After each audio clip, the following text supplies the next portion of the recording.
कि आप मुसलमान की दुकानें मत जाओ। क्या है ये, किस लिए हो रहा है? आप उनको आइडेंटिफाई कर रहे हैं। प्रोपराइटर का नाम है, पापा का नाम है अनीस अहमद, वो लिखवाया गया है, मुस्लिम नाम के बोर्ड लग रहे हैं।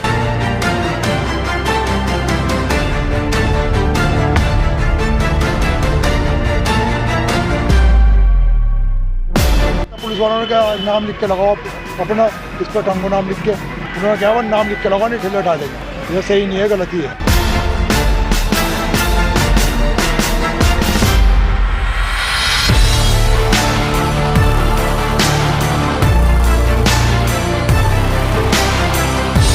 प्रशासन के द्वारा लगाई गई। मेरा नाम लिखा है, घर का नाम लिखा है, बस ये मालूम नहीं करा। प्रशासन ने कहा अपने नाम के लगाओ बोर्ड। नुकसान क्या रहेगा?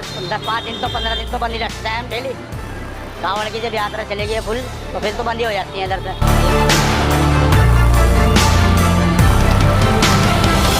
ऐसा दिख रहा है कि हिटलर की रूह उनमें समा चुकी है। आप समझ गए होंगे हिंदू कौन है, मुसलमान कौन है। हो सकता है इसमें जाति भी है, मंशा में, इनके मंशा में ये हो सकता है कि कहीं दलित तो नहीं है। ये सब हो सकता है, बिल्कुल संभव है। कांवड़िया यात्रा पे एक नोटिस इशू किया है जहाँ पे दे हैव टू, जहाँ पे सारे स्टॉल्स और शॉपकीपर्स को उनका नेम डिस्प्ले करना होता है।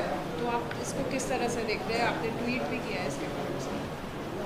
देखिए, ये जितना भी इसके इस ऑर्डर या जो वर्बल ऑर्डर है उत्तर प्रदेश की सरकार की तरफ से, उसको हम कंडेम करते हैं।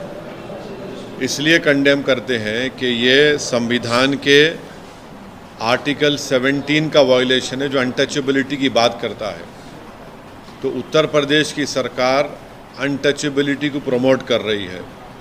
इस तरह का ऑर्डर देकर के नाम रखना और अपने रिलीजन का इजहार करना, बताना, ये आर्टिकल 21 राइट टू लाइफ का भी वायलेशन है और आर्टिकल 19 राइट टू लाइवलीहुड का भी ये वायलेशन है।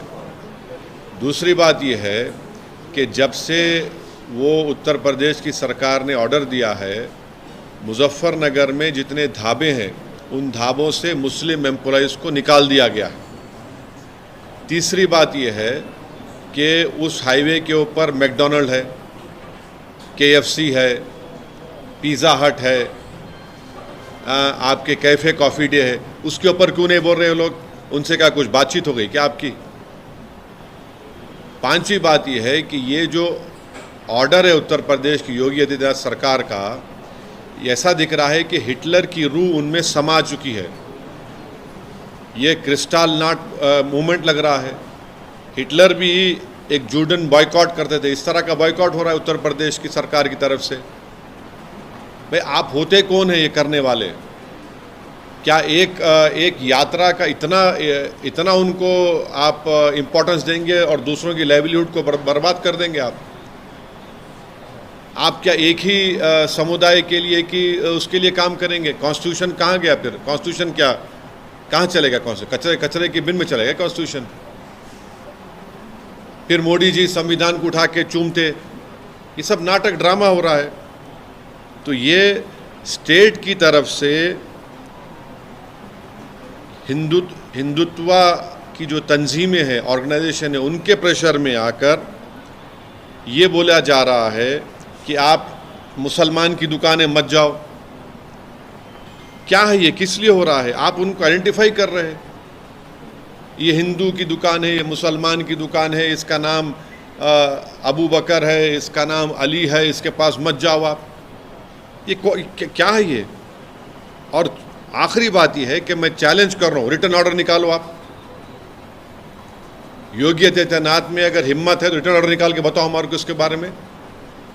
क्लियर डिस्क्रिमिनेशन हो रहा है मुसलमानों से। ये कॉन्स्टिट्यूशन की, संविधान की धज्जियां उड़ाई जा रही हैं। हमने आर्टिकल 17 के जरिए अनटचेबिलिटी खत्म किया, आप अनटचेबिलिटी ला रहे हैं। आप राइट टू लाइफ के खिलाफ है, राइट टू लाइवलीहुड के खिलाफ है। तो ये क्लियर कट डिस्क्रिमिनेटरी ऑर्डर है और ये बताता है कि ये मुसलमानों को सेकेंड ग्रेड सिटीज़न बनाना चाहते हैं उत्तर प्रदेश में, पूरे देश में। और पूरा जो लार्जर इनका स्कीम है उसका ये इम्प्लीमेंटेशन हो रहा है। और मुजफ्फरनगर के ढाबों से पूरे मुस्लिम एम्प्लॉयज़ को निकाल दिया गया है। आप ही के दूसरे टीवी चैनल की रिपोर्ट है, आपके निकाल दिया गया है। बताइए क्या कर रहे हैं आप, क्यों जुल्म कर रहे हैं साहब, इतनी नफरत क्यों है बीजेपी को मुसलमानों से? आपकी संविधान की ड्यूटी निभाइए ना आप। सर इसमें क्या कोई पॉलिटिकल रोल देखते हैं, क्योंकि बाई इलेक्शन यूपी में होने वाला है, इसमें कोई देखिए ये इलेक्शन वो इलेक्शन, ये इनकी कंसिस्टेंट हिंदुत्व की आइडियोलॉजी के ऊपर ये लोग अमल कर रहे हैं। अपीसमेंट किसका हो रहा है बताइए, इस तरह का ऑर्डर निकाल कर अपीसमेंट आपके वोटर का कर रहे हैं और मुसलमानों को बदनाम कर रहे हैं आप बाज़ाब्ता स्टेट गवर्नमेंट बोल रही है कि मुसलमान की दुकान पे आप मत जाइए, बॉयकॉट करिए उनका आप। और पिछले कई सालों से तो हिंदुत्व ऑर्गेनाइजेशन तो यही बोल रही है कि मुसलमानों का समाजी बॉयकॉट करो, सोशल बॉयकॉट करो, यही हो रहा है। शुभेंदु अधिकारी जो बीजेपी के लीडर है वेस्ट बंगाल के, उन्होंने बोला है कि सबका साथ सबका विकास का जो स्लोगन है उसके ऊपर एक बार सोचना पड़ेगा, क्योंकि वेस्ट बंगाल अरे छोड़िए ना, भाड़ में जाए वो, कोई बोलता नहीं बोलता, संविधान है। ये स्लोगन से गवर्नमेंट चलती क्या? आपका संविधान में राइट टू इक्वालिटी है, संविधान बोलता डिस्क्रिमिनेशन नहीं कर सकते आप। संविधान में लफ्ज़ माइनॉरिटी का वर्ड इस्तेमाल हुआ आर्टिकल 29-30 में, ये फंडामेंटल राइट है, ये देश का बेसिक कॉन्स्टिट्यूशन के बेसिक स्ट्रक्चर का हिस्सा है। इनके बोलने नहीं बोलने से कोई फ़र्क पड़ने वाला थोड़ी है। ये अपनी नफ़रत का इजहार कर रहे हैं बीजेपी, और ख़ास तौर से मुसलमानों से इनकी नफ़रत अब खुल के आ रही है।